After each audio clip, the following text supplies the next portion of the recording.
ఇప్పటి వరకు కథను ఒకరు చెప్పడం వినుంటారు. అదే ఒకే కథ గురించి 2 చోట్ల మాట్లాడుకుంటే ఎందుకు ఇలా ఏడిపిస్తున్నావు? శివగాడు శివగాడు అని పిలిచే ఊరు శివన్న అని ఎలా పిలిచింది? కత్తి పట్టినంత సులువు కాదు మళ్ళీ తిరిగి అదే కత్తిని వదిలేయడం. మనం విధిని తప్పించుకొని ఎంత దూరం పరిగెత్తినా మళ్ళీ అది మనల్ని వెతుక్కుంటూనే వస్తుంది.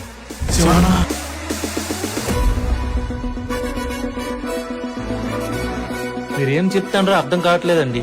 లేదా పూర్తిగా చెవుడైనా వచ్చేవచ్చు. మీరు చెప్పిన లొకేషన్ ఇదే భయ్యా. సొంతూరులో కత్తి పట్టుకొని కాలు దువ్వే ప్రతి ఒక్కరికి ఈ కథ అంకితం. చెప్పాను కదా మొండి నా కొడుకని. శివగాడు కాదు, శివన్న.